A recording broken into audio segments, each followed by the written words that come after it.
So students, imposition, it's required in the previous section, but the idea of creating this imposition scheme in your previous section, it's required on the based of what kind of machines you have.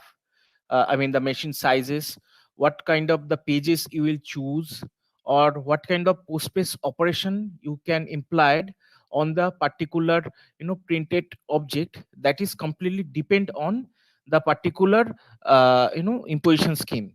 So pages are generally printed in groups of two or more pages, depending on the size of the paper and the machine, printing machine available.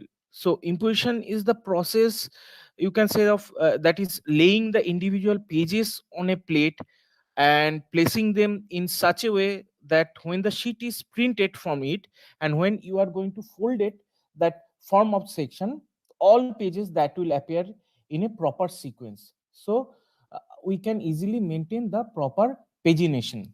So in order to set up your pages correctly, the first step what we always choose, or that is the best practice for any industry, to create a dummy. Because dummy, it is folded representations of to any a finished job. So to prepare a dummy, fold sheets of paper to obtain the desired number and the sizes of the pages, and then number them. So that is the best practice when you do not have the idea that how you will going to maintain the sequence as per your folding process. Because later on I'll discuss what are the types of imposition schemes that is present, or that is widely used in modern market based on some commercial names. But still I believe, if you have any doubts related to the imposition schemes, it is the best practice to fold a dummy, and then as per your sequence you will apply that. Then you can easily understand that what are the types of impositions you can easily apply over your this process. So within our lecture I will try to discuss some terminology, and later on I'll discuss some types of impositions. So in order to understand the whole process of imposition thoroughly and clearly, it is essential to know some following terms. Like that is the already I've already discussed that what is imposition. Like imposition is the process of laying individual pages on a plate and placing them in such a way that when a sheet is printed from it and folded in the form of section, all pages appear in a sequence. But yes, this is not that proper sequence. I'm just shown you over there that there is some individual pages, it's randomly oriented over there. But how you will process the imposition, that defines that what type of imposition scheme you are choosing, or what is your machine size, paper, and along with the post press operation. Here paper means the GSM. So and then you will, after sequential, or after maintaining all the imposition scheme properly, then you will definitely get a final output. So the first terminology is your broad or oblong pages. So the pages in which composing has been done along with the longer edges are called oblong pages. So it means, say, this is your oblong pages where, say, imposition has been done. So this direction is, composition has been done in longer way. So this is your oblong page. This is your oblong page. And when the imposition scheme is done on the shorter edge, then it's known as your broad, your normal pages, like your, what we called it's upright.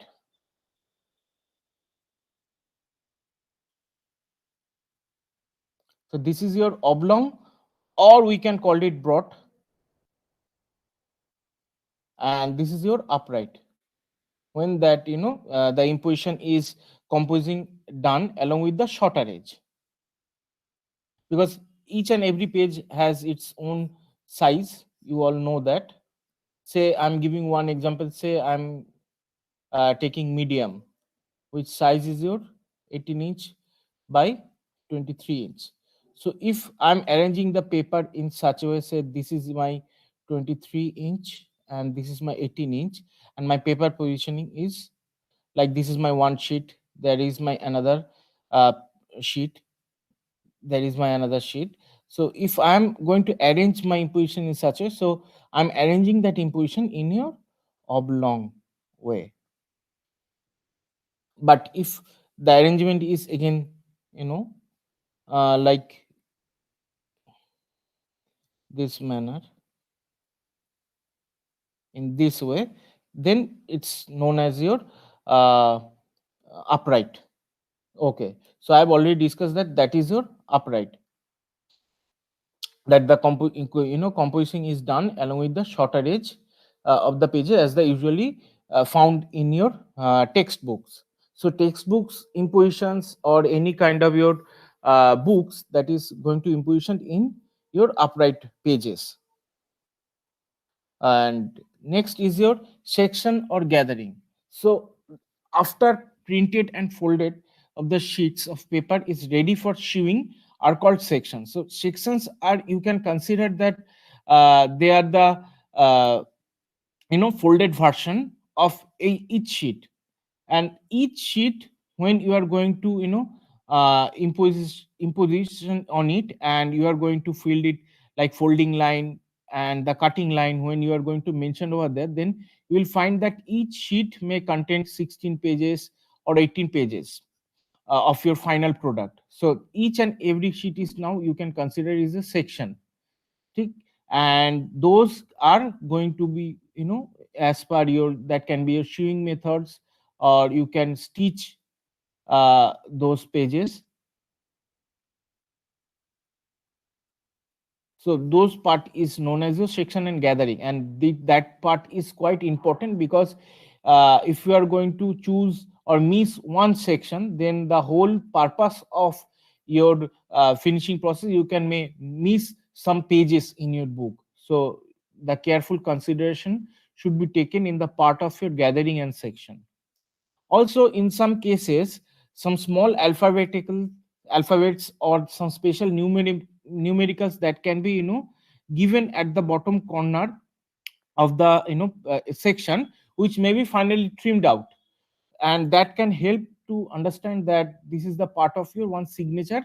And based on that sequence, that can easily help our binders to gather the paper, and based on the marks that has been present in the spine of each uh, your your section, that can help to create some staircase pattern in the part of your collating. If your staircase pattern is present in in such a way, like if I'm going to put some sections over there, and if I'm going to put some collating marks on the spine of each section, if it's patterned as your staircase pattern, then I can easily identify that my signatures are properly sequenced. Or if any section that has been missing, or if the duplication has been done, the binder can easily check through these collating marks, or they can easily check through some special signature marks that can be present at the your left hand bottom corner, so that the binder can easily understand that the proper sequence of your section. Next is your inset and outset. It's a very common thing, like a single or folded sheet which is inserted into another section is called an inset. So that can be that can be done in your bookbinding process. Say one section has been inserted into another section. So definitely this is your inset. This is your inset, and definitely the outsider section, that is your outset. So as of you can easily see in this particular picture that S1 is the outset, and S2 is the inset of S1, and S3 is the inset of your S2 and S1. Then your outer forma and inner forma, that is quite important for any imposition scheme, because the side of the paper containing the first and last page of the section is called outer forma. So this here you can easily see that if I am going to create 116-page imposition scheme, and if the first page and the last page that has been present in any section, that can be considered as your outer forma. And the side of the paper where the second uh, page and the last second last page of the section is present, that is known as your inner forma. Or we can say that the first or last page has been missing, is can be considered as the inner forma. Now there is a one method that how you can put that sequence. So if I am going to create a 16-page imposition scheme, then I must know how to understand that how to which pages are going to the outer form and which pages are going to the inner form. So let me decide that I know that I'm going to create a 16 pages imposition scheme. Now I'm going to create that how I'm put the outer forma and inner forma. So first I know that the first page that should be in my outer forma. So 1, 2, then 3, 4, 5, 6, 7, 8, 9, 10, 11, 12, 13, 14, 15, 16. So you'll see that 16 and 1 that has been present in the outer forma, and the second page and the 15 or the last second last page that has been present in the inner forma. So you can easily check that 1 is there, 4 is here, 5, 8, 9, 12, 13, 16. So my outer forma is accurate. So those 1 to 16, within that, those pages should be present in the outer forma, and from 2 to 15, these sides of the pages that should be present in the inner forma. That is how you have to create. So whenever you have to create any imposition scheme, first you have to choose which one is your outer forma and which is your inner forma. So this particular pattern is definitely required for your sheet work imposition scheme, and also it is also required in any kind of half sheet work. So you have to know that how to create an outer forma or how to create an inner forma. So I hope this practice, or I have already shown you that how you can arrange the papers which can be present in the outer forma or which pages can be inserted into the inner forma. Next is some basic terminologies, like what is perfecting. So it means the printing on the second side of the paper in a perfect registration with the first is called perfecting. It means within a single pass when you are going to print in both side of the sheet, that is known as the perfecting. And registration, you all know that positioning of your images of a printed sheet is perfectly coincide with the all image position of an original. So so it is known as your registration. So it means whatever the position of your text or any object that can be easily replicated over the any other substrate in the same position, we can consider that this is the proper registration. If anyhow or somehow the text or those images has been moved slightly from its original, then we can consider is that that has been misregistration that has been happening. So registration is important for your imposition scheme also. And then the backing pages, it means that pages meant for the printing back to back are called backing pages. And mate page means two pages with the back margins in between them called mate pages. So I hope I can show you what is mate pages look like or back pages look like. So it means your two pages in the back margin can be considered as your mate pages. Now let's discuss about some terminology related to margin. Here I can say that this is if that is my printed object. So outside the area, white area of these particular printed pages, I can consider them, those are the margins. But this part of the paper is considered as the foredge, and this is the head of this particular printed object. But this part is again tail of this particular these pages. So if we consider this like one pages, so if it is considered of the head of this particular pages, so definitely this section is your tail of this its consequence, I mean it's besides pages or the its sides pages, and this part is your tail. So this is your normal layout. Within this layout you can consider that or you will also see some registration marks that can be present at the corner, and this is the area of your type area or the page printed area, and you will find that this position is considered as the gutter, because this is the area you can also fold. So gutter margin that must be present in the area of your folding. Okay, so uh, or you can see some trimmed line that can be also present after printing of when the paper is going to be your on the final operations, then you will see some three side trimming that can be done so that the excess pages that can be cut off. So this is the generic layout of your any printed object, and the gutter margin means the distance between foreheads of any two pair pages. So these two pair pages or these two pair pages has there the gutter margin. So this is the gutter margin of these two pair pages. Okay, and this gutter margin it requires several factors when it turns to your inset section or outset section. So out when I'm going to talk about some outset section, the gutter margin must be increasing, because there are several insets are going to placed over this on outset paper. So definitely the folding options is the gutter margin it requires increasing, because otherwise it cannot be easily cut, or you will see some that the image printed area that can be consequently lesser than the onset area. That is why the gutter margin it requires on the higher side, or the margin that should be on the high on the onset. So I have already discussed about that what is the your collating marks.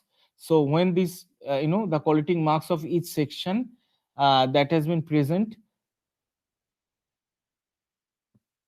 in the staircase pattern, then I can easily understand, the binder can easily understand that all the sections are gathered accurately. But if we see some the similar pattern that can be present, it means the section that has been missing over there and there, and has been some duplication that has been done. So this is the area where we required the creep and feathering. See, this is the area you may require the the spine is going getting higher and higher. So you'll see that image area it requires for the case of your onset or the outer set is less. So it means that gutter margin is required high because of it has been placed in the position of your spine.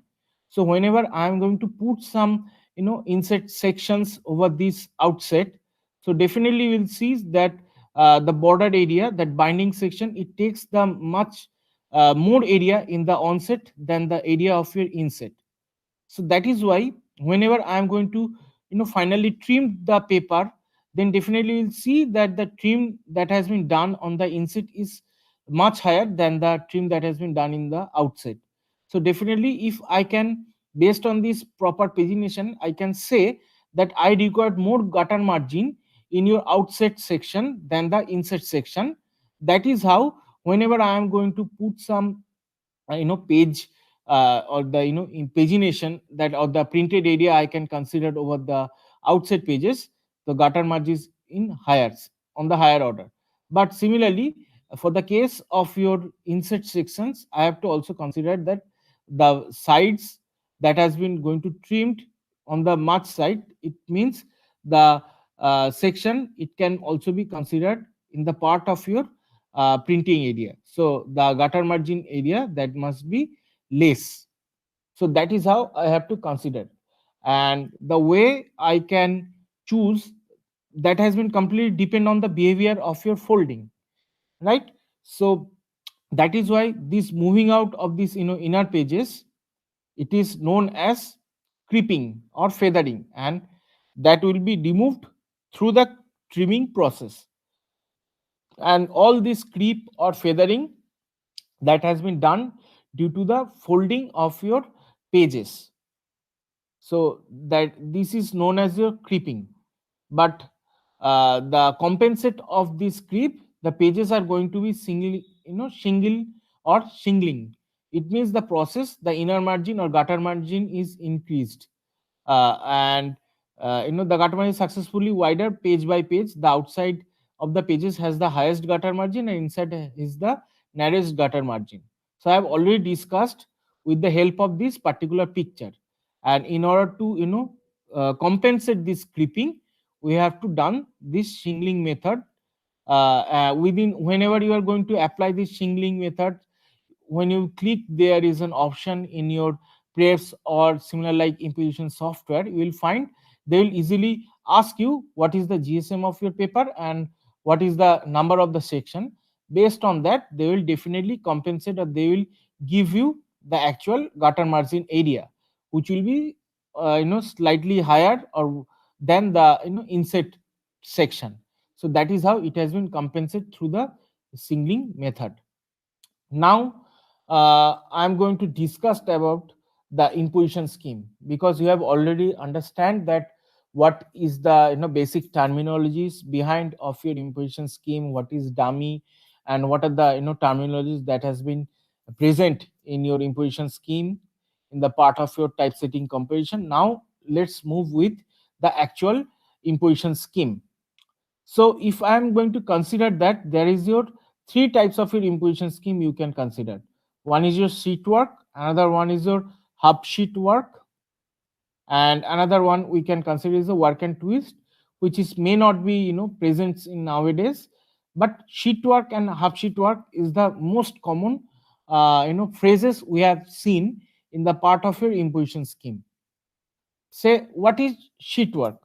Sheet work means in this method we'll see that there are two different formats that's required in your printing position. So it means there is no option, we may require two printed plates if it is a single color to produce the total imposition scheme. So it means there is no position of using the single plate uh, to apply or to create or to print each and every pages that I can consider over the by this process.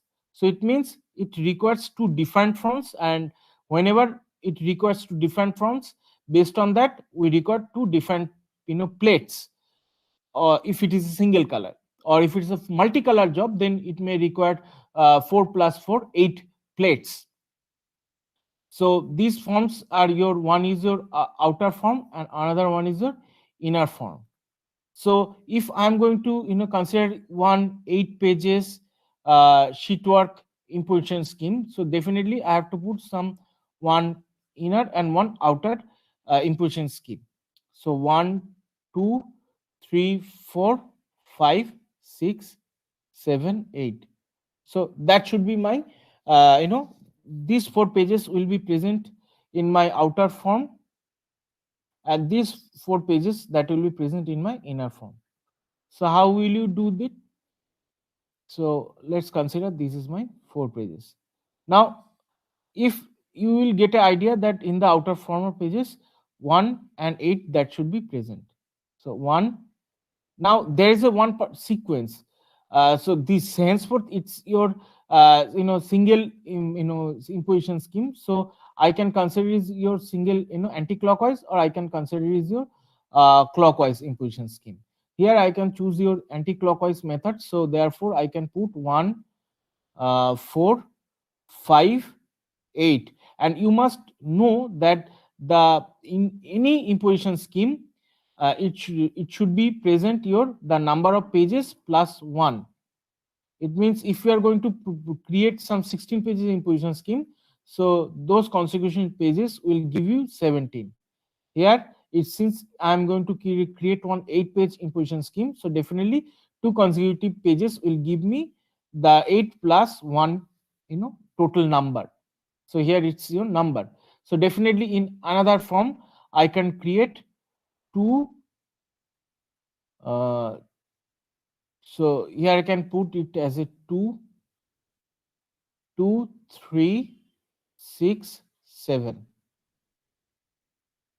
So this is your another part, but those are not, it can be coincide because I need two different plate. So if I'm going to print all these things, and then I can, change the paper on the another side, I'll definitely check whether that proper pagination that has been done or not.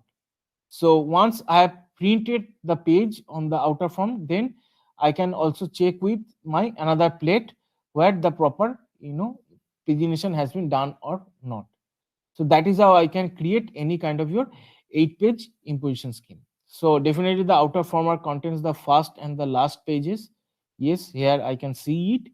And inner former causes the backing of the outer former. So if I'm going to consider that, I can check also, like if it is my 4 pages imposition scheme. So and on the back of the pages, let me change the color. On the back of the pages, there must be my 2, 3, 6, 7. So there must be my 2, 3, 6, 7. They are the on the back side, and this is my front side. So this is the basic structure, the sheetwork imposition scheme, which is generally preferred for your thin stock. But when it will increase the number of the because it's going to increase the number of the sections of a book. So if any large number of folds on your thin paper does not poses any serious problem in the part of your folding, but this scheme is suitable for printing jobs with small orders, because make ready of your backing forma after the printing of the first forma gives enough time to print sheets to dry. And it is also known as your cut and stack process in the and you can easily see this term in any software.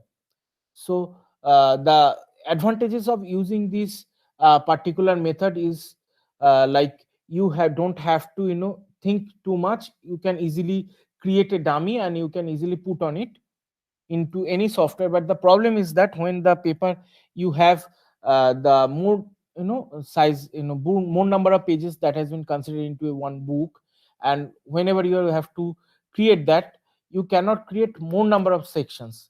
And when you are going to put it many pages in your more number of sections, then there is a consideration of your folding. So in order to avoid more number of folding, we considered it, if I have say 64 pages or 180 pages stock, and I have to create one magazine or one small size of the books which is a little bit thin, then I can easily choose this particular sheet work scheme, which may gives you easy result.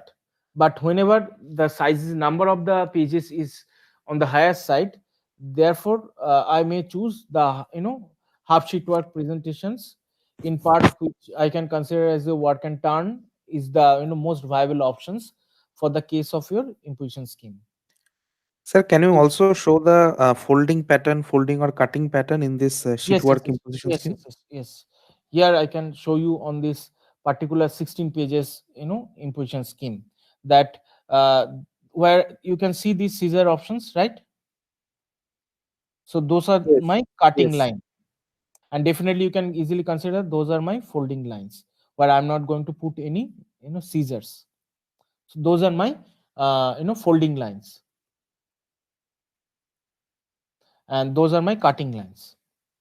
So based on these particulars, 16 pages sheet work, you will definitely find that the backing pages, like this, the backing pages is one is back here is your two, the 15 over here, there must be your 15. So this is your outer forma and this is your inner forma. So, sir, when the first forma, outer forma, let us say we are printing the outer forma first, then after we have printed all the sheets in the outer forma, once the sheet has to be turned, so it will be turned along the folding line axis and not the cutting. This vertical axis. I mean to say the vertical axis, right? With the gripper margin remaining the same, isn't it? Yeah, yeah, that is Okay, absolutely right. okay, Because okay. for the case of your any sheet work, your intention is that you can match your pages. Okay. Right, Uh, right. so if you are going to consider like you are going to changes like this direction, based on Hmm. that your imposition scheme might be changes. Here Okay. it's very basic that I can changes on the vertical align. That is why I am putting my imposition scheme in such a way, which you can consider as your like work and turn concept. uh, but Yes. but this is the methods which is generally all impositor they can consider, because work and tumble, most of the cases we do not consider. We consider work and sheet work or cut and stack, as we referred that term, and mostly the work and turn, because that helps to create the your imposition quite easily. I mean, that is reflex. As per reflex, we can easily consider as a work and turn, because that is quite Right. easy for us. Right. So the sheet is to be turned with the vertical axis Yes, with yes, respect to the vertical axis, and the gripper yes, margin is the same for both the sides, yes, outer as well as the inner. yes, yes, yes. Okay. Thank you. Okay. Next is that is your, again I have already created one 32 pages of your sheet work. Here you can also see that where is your cutting line and those are the folding lines. So you may not require more than 16 pages. Okay, whenever you are going to create any imposition scheme, you must not go more than 16 pages.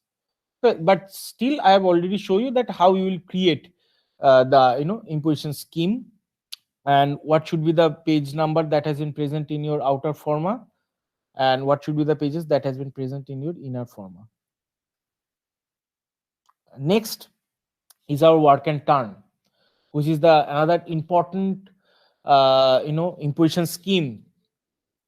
So for the case of your work and turn, which is the part of your half sheet work imposition scheme, because in these methods all the pages are imposed in one forma in such a way that the pages of your one side of the sheet are contained one half, and those of the other side in the other half of the forma. So both of the pages of the paper are printed from the same forma, and when cut into half, each sheet will producing two copies of the job. So let me show you, like whenever you are going to create any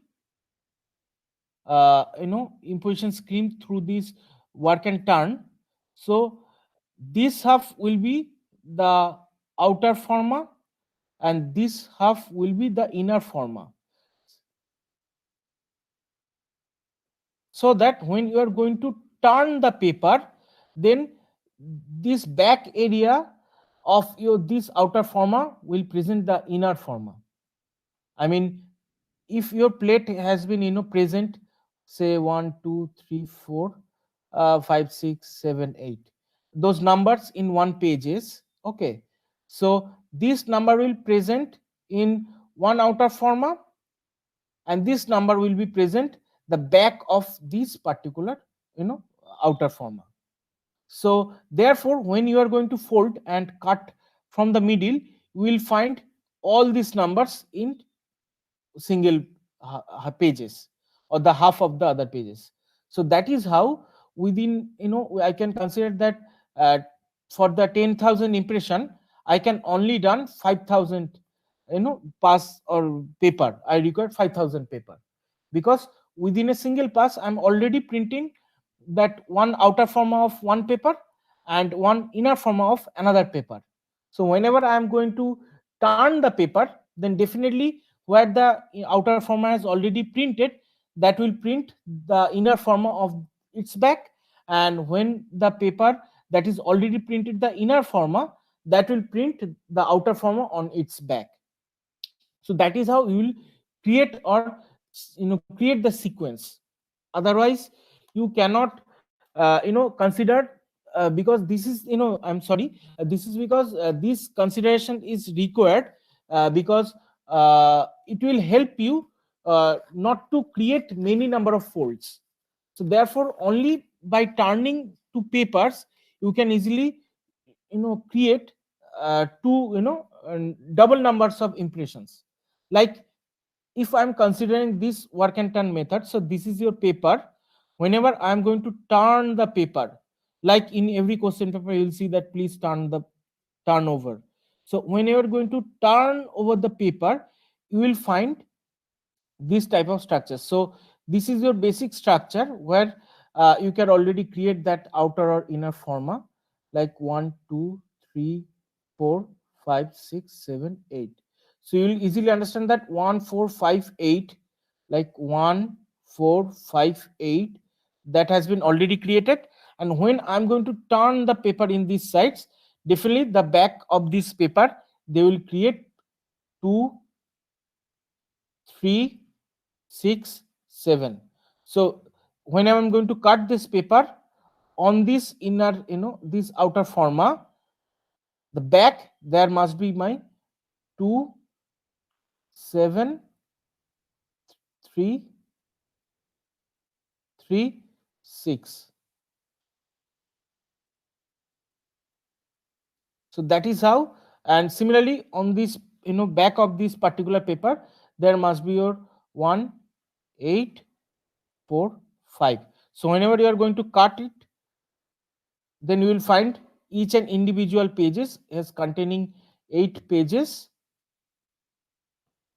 with having double. So whenever you are going to print say 10,000 books, and within this sequence you have only printed 5,000 copies, because by cutting you will get the double number of impression. So all these pages are imposed in one form in such a way that the pages of your one side of the sheet are content one half. So that is your one half, and and those from the other side, that will give you the other half. So that is how it's can produced within a single, two copies within a single pass. Henceforth we can also consider this term is your half sheet work. But you have to consider that whenever I am going to turn the sequence, it means the gripper bar or the gripper edge is single, but I have to place the position of your side lay twice.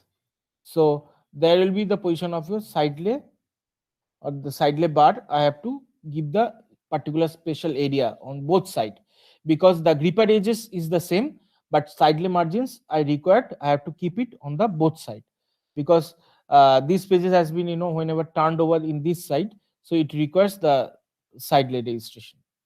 So side lay margin requires on the both side, but the gripper margin will be the same. I hope SD it is understandable. Yes, absolutely. I mean, side it requires two side lay, but the gripper edge will be the single. I mean, the gripper bar is the single, because I am going to just turn over the pages, not tumble over. Next, Yes, I think it is clear. Yes. yes. Next is your work and tumble. I can personally consider this is your same as your half sheet work, but the changes is there. I'm not going to turn it over. I'm going to tumble. It means let's consider one table calendar, and whenever you are going to over the page, that is the part of your tumbling. Let's consider this. So for the case of your work and turn, I can consider that this is my one book, and I'm going to turn the pages. But if I'm considering one table calendar, whenever I'm going to turn over the pages, the structure that we can consider it, that is known as your work and tumble. So therefore, if you check it on the along with your work and turn, then we will find that for the case of your 8 pages, only the page number has been only changed based on your turning position. So here, let me draw the work and turn on this side, then we can easily understand where is the changes. And you will see that there is uh, your 2 7, your 1 8, and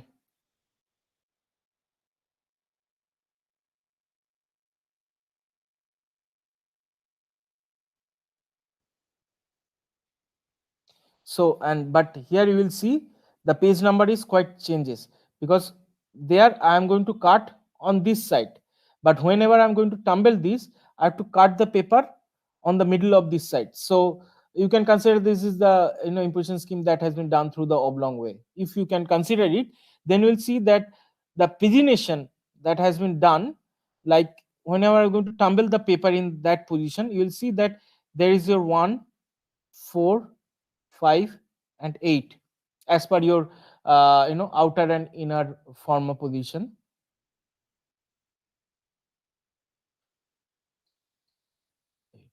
So based on that, I am considering is your 1 4 5 8, and whenever I am going to tumble the paper, then the back side of these pages will be representing me the sequence inner format.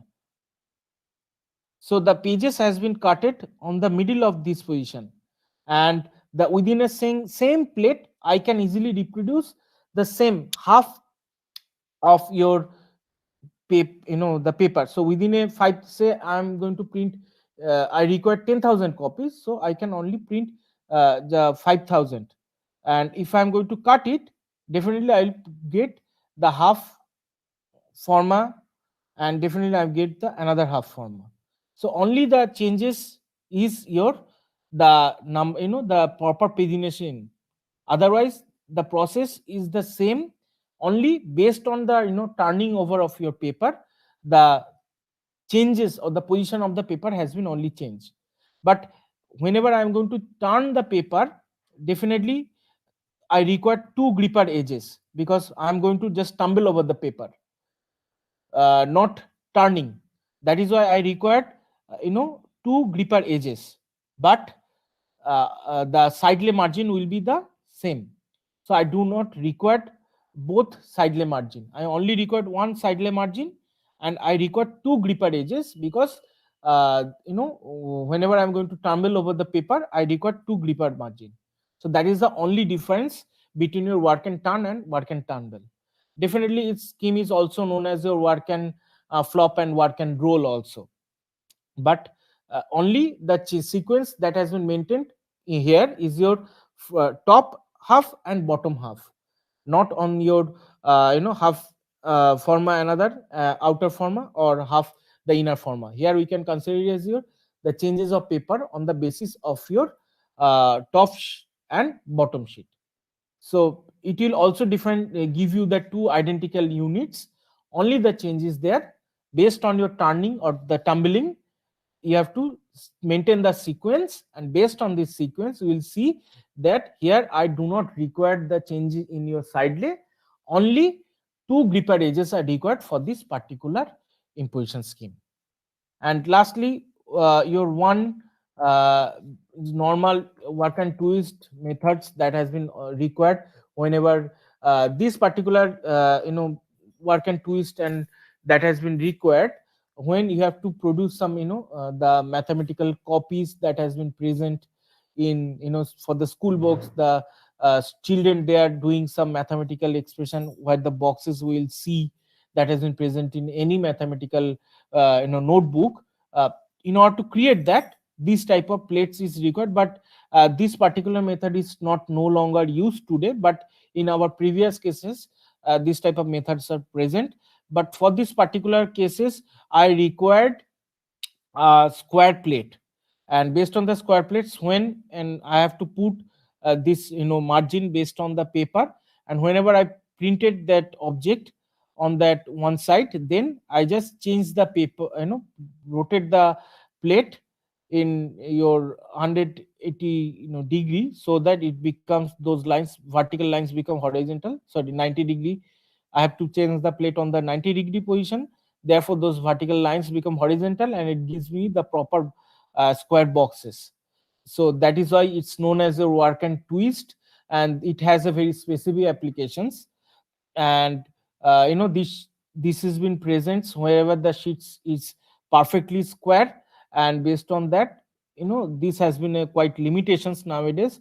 We may not use this imposition scheme nowadays, but still you need to know that in our previous cases, whenever you have to print any square margins, you can also create that with the help of only horizontal line that has been present in your one square plate. If you can change the angle at your right angle, then these vertical lines will become horizontal, and it will give you perfect square on your printed paper. So that is the basic options. So in our today's lecture, I have already discussed some basic terminologies and what are the types of imposition scheme, like sheet work imposition scheme. And within half sheet work, I consider work and turn and work and tumble, and the one specialty imposition scheme, which is obsolete nowadays, which is also known as a work and twist imposition scheme. So I hope you thoroughly enjoy the particular session.